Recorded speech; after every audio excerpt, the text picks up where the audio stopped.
Shalom, shalom, bien-aimés dans le Seigneur. Merci une fois de plus de vous savoir très nombreux à visionner notre programme hebdomadaire à l'école du sabbat.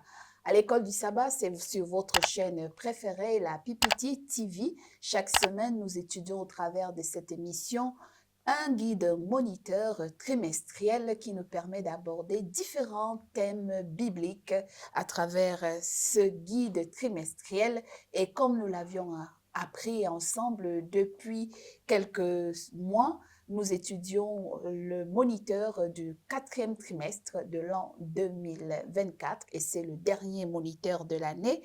Dans quelques semaines, nous allons achever cette brochure parce qu'effectivement, nous sommes parvenus à l'étude de la leçon 12. Il ne nous restera plus qu'une seule leçon pour clôturer ce trimestre. Et la leçon 12 de cette édition, de cette semaine, est intitulée « L'heure de gloire, la croix et la résurrection ».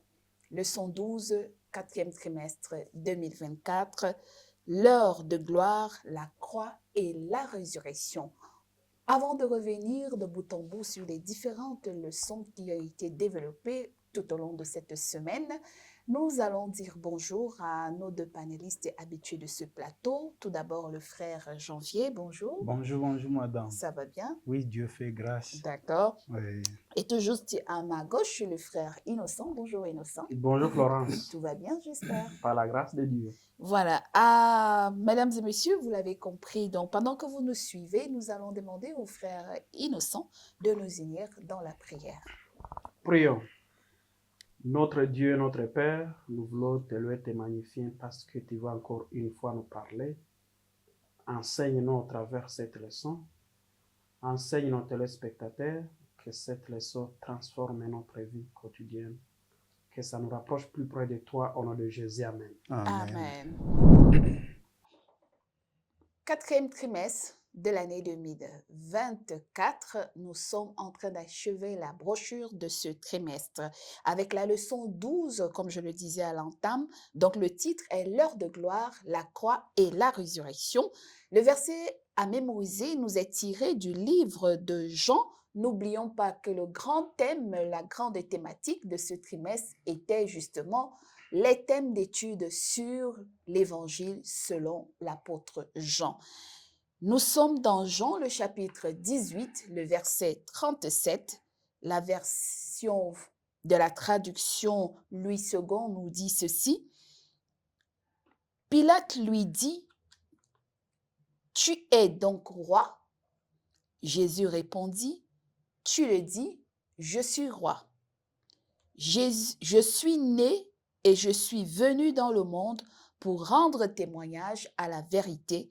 Quiconque est de la vérité, écoute ma voix, dit Jésus. » Et avant donc de commencer à poser les premières questions à nos deux intervenants de cette semaine, il y a un commentaire très important qui nous a été partagé dans la leçon de la journée de dimanche de cette leçon 12. Je voudrais partager avec vous cette leçon parce qu'elle essaie de nous situer la place de la croix et de Jésus dans les 4 évangiles synoptiques.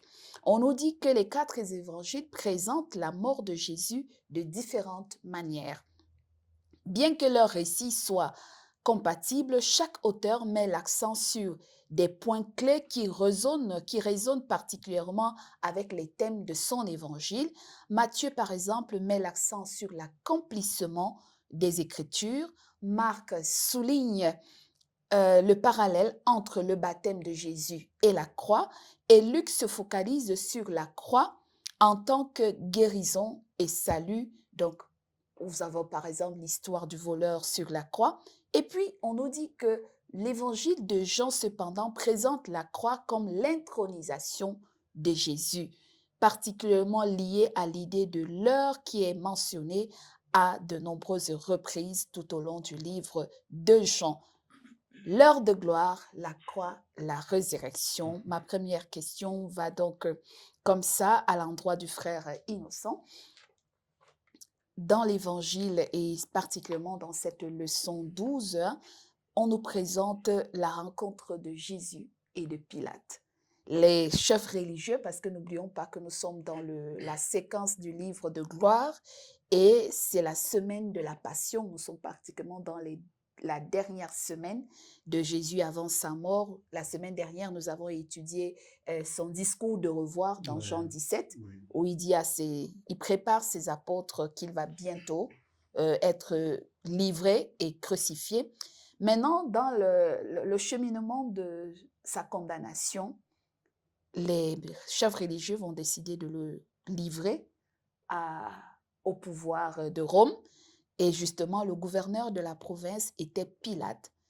Et puis, il y a un discours entre Jésus et Pilate. Et puis, pendant cette conversation, justement, Pilate va demander à Jésus, qui es-tu? Et on va voir cette prescription ou ce débat de je suis le roi, tu es le roi, tu l'as dit. Et puis après, il dit la vérité, c'est quoi? Comment on comprend ce cheminement-là? Merci beaucoup pour la question. En fait, quand nous lisons cette conversation entre Jésus et Pilate, cette conversation, nous la trouvons dans Jean 18, à partir du verset 33. 28, vous montez, vous continuez. Vous allez trouver cette conversation.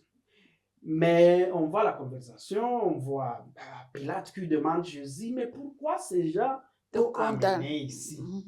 Mais quand je regarde, je trouve, tu es finalement le roi. Jésus qui explique, si j'étais le roi de ce monde, mais garde, m'aurait protégé ces gens, n'allait pas m'amener chez toi. Donc mon royaume n'est pas de ce monde. Mais Pilate qui demande, donc tu es le roi. Il conclut que tu es le roi. Et Jésus lui dit, tu l'as dit, mais je suis venu témoigner la vérité. Voilà.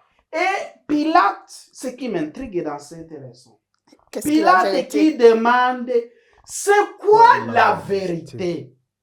Quand nous lisons vers la fin de la conversation, on trouve, au lieu qu'il entende que Jésus donne la réponse à sa question, on nous dit qu'il est sorti Pilate va sortir pour aller dire aux Juifs que je ne trouve aucun mal dans cet homme que vous m'avez amené. Et des fois dans nos vies aussi, nous manquons de la consistance au pied de Jésus. Quand des moments précieux où le ciel vient nous parler, nous sommes dans le bruit et nous n'entendons rien. Ce qui est arrivé à Pilate. Et nulle part, on ne nous dit qu'il a trouvé la réponse à sa question. Très bien, merci, c'est très bien dit. Alors, Pilate laisse une question en suspens alors que c'est lui qui était dans le besoin de connaître qui est la vérité. Oui. Alors, comment comprendre l'idée que Jésus est la vérité? Oui, juste pour comprendre que l'idée selon laquelle Jésus est la vérité, il a fallu d'abord que nous soyons toujours au pied de ce Jésus-là. Parce qu'une fois on est au pied de Jésus, on comprendra. Et même ses actes, et même sa façon de ramener les gens vers lui, prouvent qu'il est la vérité. Et lui-même, d'ailleurs, partout, presque toutes les leçons passées, il nous disait toujours que Jésus est qui? Le chemin, la vie et quoi? Et la vérité. Pour dire que si nous voulons comprendre l'idée que Jésus est la vérité, c'est de nous mettre au pied de ce Jésus-là sans être distrait. D'accord. Justement parce que dans le verset à mémoriser, Jean chapitre 18, le verset 37, Jésus qui répond à Pilate va lui dire, je suis né et je suis venu dans le monde pour rendre témoignage à la vérité. Quiconque est de la vérité, écoute ma voix, dit Jésus dans ce discours, donc la vérité. Et d'ailleurs, dans le discours de revoir, dans Jean chapitre 17, il dit sanctifie-les par ta parole, car ta parole est la vérité. Et Jésus se manifeste et se représente comme étant la vérité. Mais dans cette même conversation, un autre phénomène extraordinaire va marquer notre attention, une autre attitude de Pilate. Guidé par la pression des chefs religieux et la foule, il va sacrifier Jésus en libérant un prisonnier comment arrive-t-il parfois, nous également, croyants de cette génération, de sacrifier la vérité, de sacrifier Jésus, de sacrifier les principes pour défendre nos privilèges, parce qu'il avait peur de perdre son poste, frère innocent. Merci beaucoup. Alors, je vais lire une phrase ici que je vais commenter. Le moniteur, il a dit, Pilate désirait délivrer Jésus. Mais il voyait bien qu'il ne pouvait pas le faire en conservant sa position et ses honneurs. Il préféra sacrifier une vie innocente plutôt que de perdre sa puissance mondaine. Ça, c'est la réflexion avancée de la journée de vendredi. Vendredi, oui. Nous aussi, des fois la pression de la vie nous faut compromettre la vérité. C'est comme ça que vous trouvez quelqu'un, il n'a pas cette intention, mais à cause de la pression de son chef au travail, il a peur d'aller être chômeur à la maison, il accepte de céder son corps à son chef. Ou de sacrifier la vérité. De sacrifier la vérité, de falsifier, par exemple, les preuves de paiement et tout, parce qu'il faut voiler une fuite d'argent. Voilà. On a dans beaucoup d'occasions, dans beaucoup d'occasions, chacun doit voir qu'est-ce qui est en train de me mettre la pression pour compromettre la vérité. Il y en a beaucoup. Il y en a ceux-là qui acceptent. Être témoin d'un faux mensonge et de dire que oui, j'étais là quand ça s'est passé. Oui, c'est lui. Voilà. Pour conserver un poste donné de travail. Un privilège donné. Il y en a plusieurs manières. C'est aussi cette leçon, c'est une interpellation pour tout un chacun, faire l'introspection et regarder est-ce que dans ma vie, il n'y a pas là où j'ai fait des compromis, de ne pas faire la volonté de Dieu pour préserver mes honneurs, ma position. Alors qu'il savait la vérité et lui-même, il a confessé cette vérité en disant que cet homme est innocent. Mais il a préféré protéger son pouvoir, son poste. Malheureusement, je peux ajouter une chose, parce que c'est la deuxième fois que nous étudions cette leçon de Pilate. La dernière fois avec l'évangile de Marc, nous avons vu que la fin de Pilate était tragique. La position qu'il a voulu conserver, les honneurs qu'il a voulu conserver, la Bible dit, qui parmi vous peut ajouter même un iota sur sa vie, si ce n'est que la volonté de Dieu. Des fois, quand on cherche à conserver sa vie, ça, la force divine, on la perd toujours. Raison pour laquelle cette leçon aussi, c'est une interpellation de savoir que quand on fait le bien pour l'éternel, on ne peut pas être déçu. Mais des fois, les compromis, des fois, quand ça explose, ça nous met toujours mal à l'aise des positions qu'on cherchait à protéger, on les perd et on se retrouve dans des mauvais draps. Voilà. Très bien. Et merci justement parce que cette leçon nous amène dans un autre contraste, celui du fait que comment ce soit le gouverneur qui défend la personne de Jésus face à la pression des chefs religieux. C'est lui qui dit vraiment ce monsieur, je ne trouve rien de mauvais en lui, il est innocent, alors que les chefs religieux et le peuple qui sont censés connaître la vérité, eux ils disent il faut le condamner, il faut libérer le brigand. Et quelle leçon pour nous aujourd'hui que parfois on croit être dans l'église, dans la foi, mais on combat contre Dieu. Et c'est les non-croyants qui nous rappellent que nous sommes dans l'erreur. Comment nous sauver de cette erreur des chefs religieux cette fois-ci? Merci. Il y a une chose que nous devons comprendre. Et des fois, quand quelqu'un se trouve dans une foi quelconque, il dira que c'est nous qui avions la vérité. Et ces gens-là qui ne sont pas de notre foi ne savent absolument rien.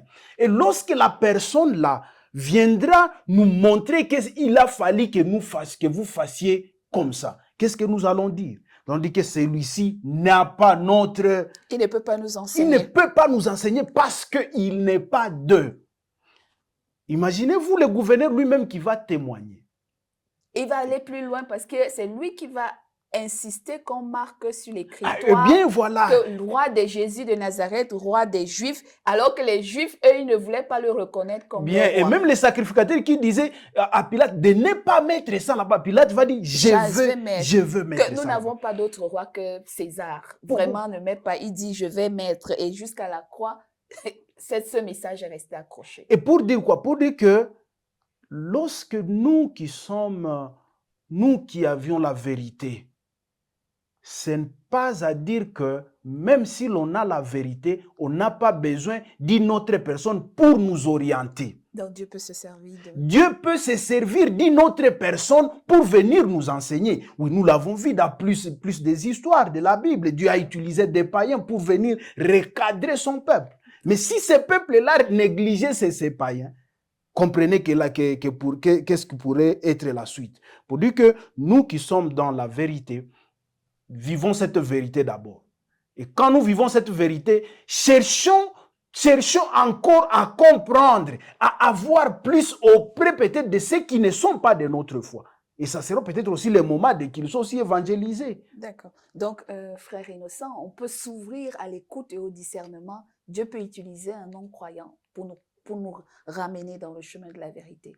Effectivement.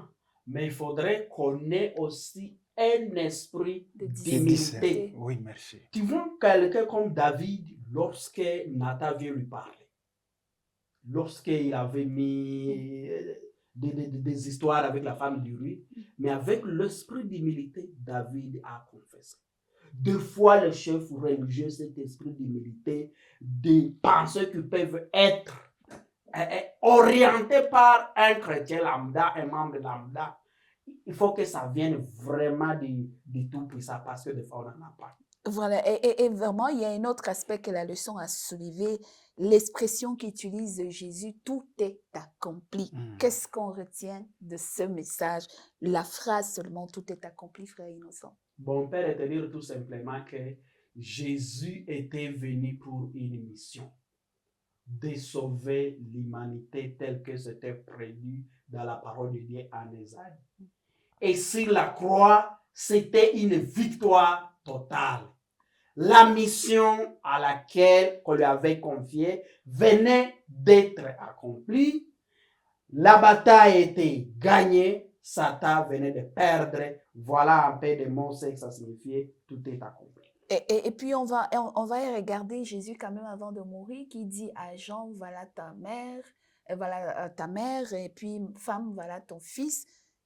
Confier quelqu'un à une autre personne, leçon spirituelle, et puis on va essayer de parler aussi des attitudes de Pierre et de Jean à la découverte de la résurrection de Jésus. Oui, en fait, si, vous savez, Jésus, lui, connaît les fins fonds de la personne. Et si Jésus est arrivé à ce niveau à dire, Jean, voici ta mère, et Marie, voici ton fils. Voilà, pour dire qu'il voyait d'abord la foi qu'avait Marie d'abord.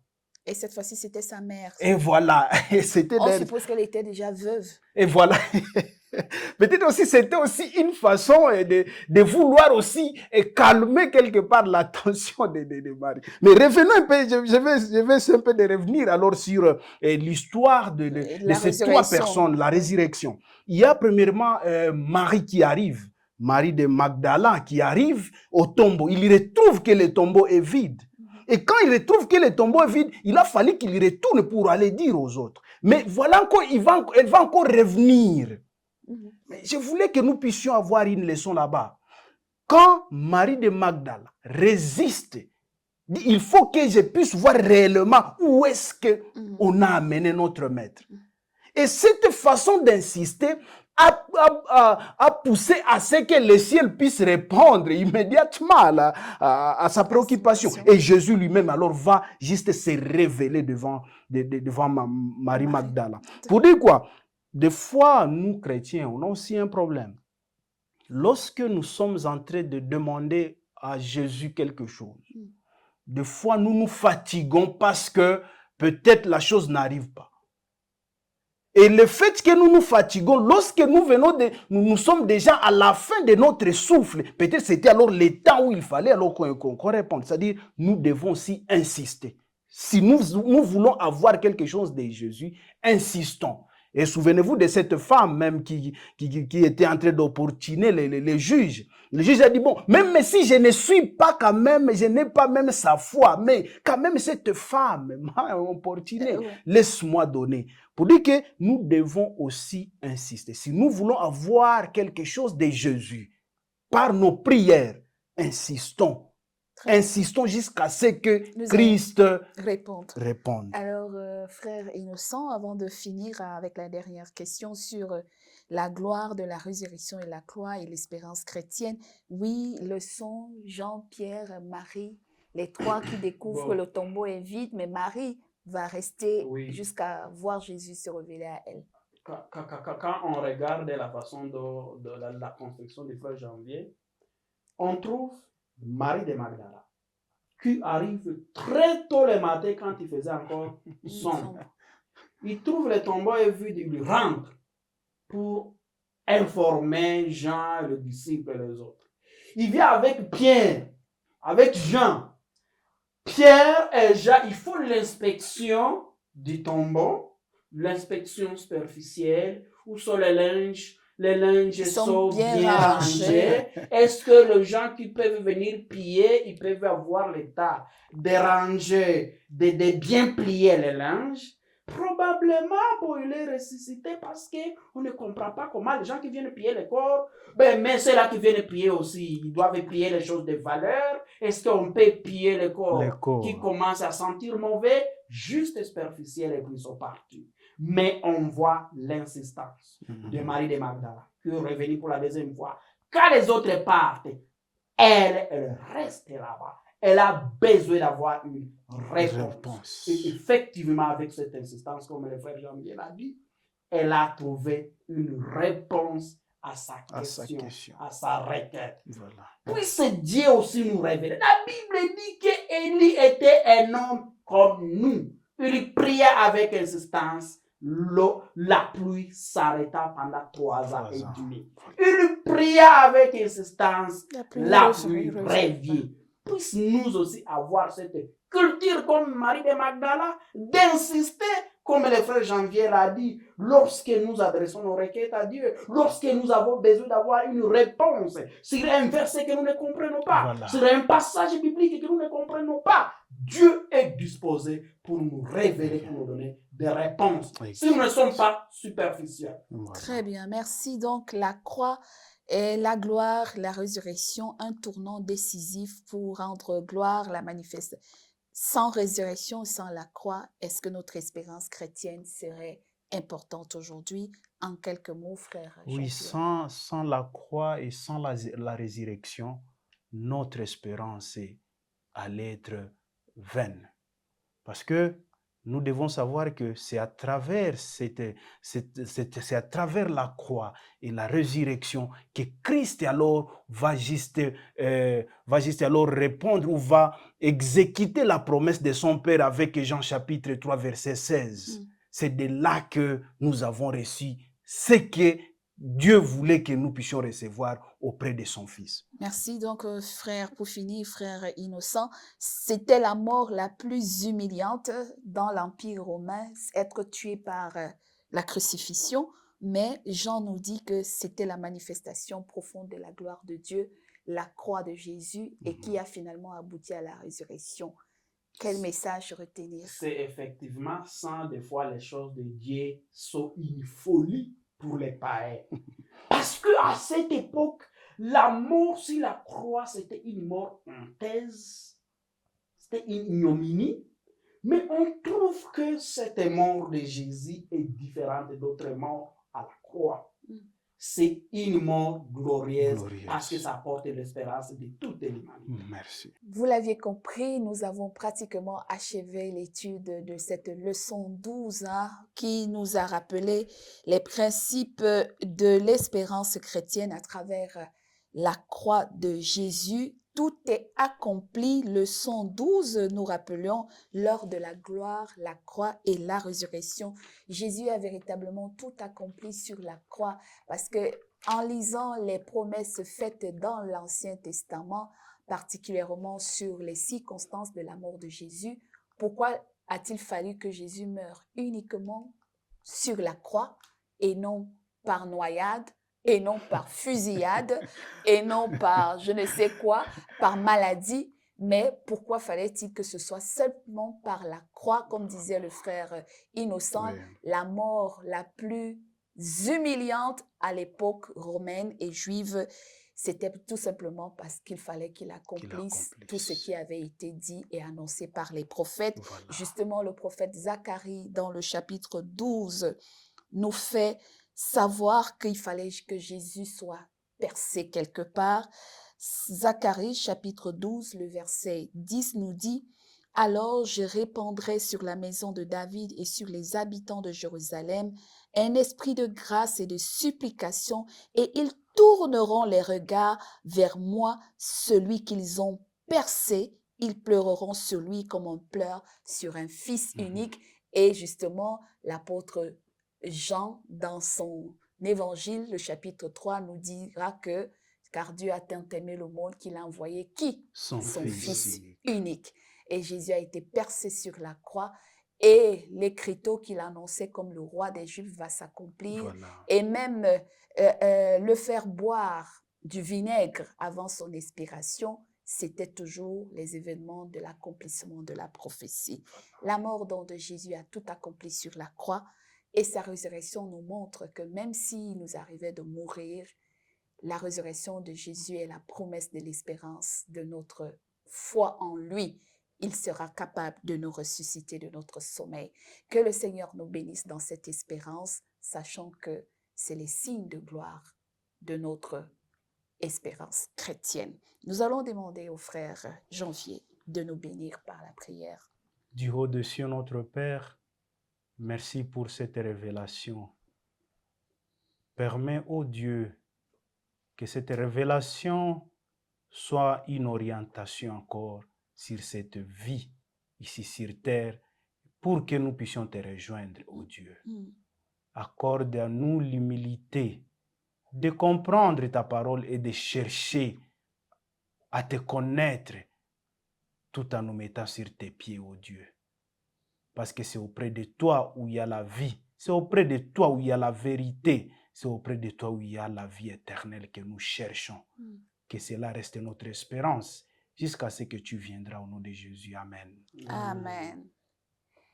Vous l'avez compris, c'est ici que nous achevons l'étude de cette 12e leçon, l'heure de gloire, la croix et la résurrection. Rendez-vous la semaine prochaine par la grâce de Dieu avec la toute dernière leçon de ce 4e trimestre 2024. Ce sera la leçon 13. Pour vous rappeler tout simplement que si vous aimez ce programme, n'oubliez pas de liker, de nous laisser vos commentaires et de partager la vidéo autour de vous. Merci à notre équipe de technique et Ephraim pour la grande contribution à ce partage. Quant à nos deux panélistes, merci, que le Seigneur vous bénisse. Amen. Au revoir et à la semaine prochaine, plaise à Dieu. Au revoir, dans le plaisir de nous revoir.